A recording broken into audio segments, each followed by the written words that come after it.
our upcoming election 20. I'll either roll an egg or be the guy who's pushing them out. Come on, help a brother out. No. I'm planning on running now, but we're not prepared to announce it yet. All right. No one can resist Al Roker. Yeah, that's a good answer. And NBC News White House correspondent Ali Rafa joins us now from the White House for more details. Ali, good to see you. Tell us, what are you hearing about President Biden's plans to formally announce his re-election campaign for 2024?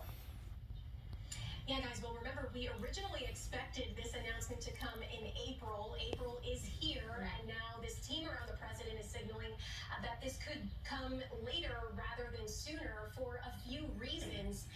We know the team around the president is establishing the basic contours of this expected re-election campaign, and they're taking their time simply because they can.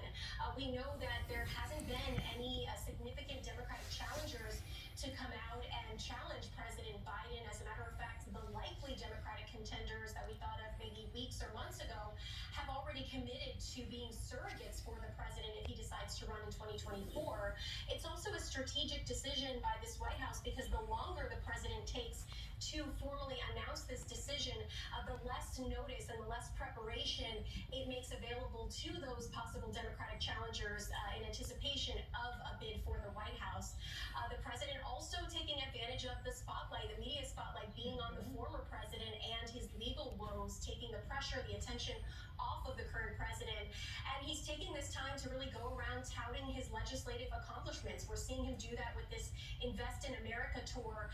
He's been traveling the country, the First Lady as well, the Vice President, talking about all of the legislative accomplishments they've been able to achieve during the first 2 years of the president's term. So he's kept us waiting this long. I would not be surprised if he keeps us waiting a few weeks, possibly months longer.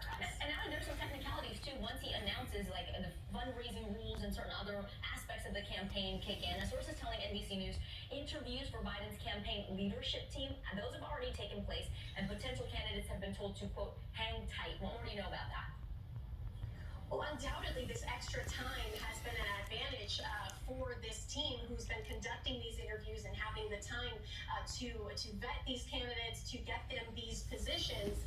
And we know that the president hasn't communicated yet and signed off on this executive team of leaders that's expected to lead his 2024 campaign and figure out how they're going to work with his team of advisors at the White House. This extra time gives him the ability to make that final decision.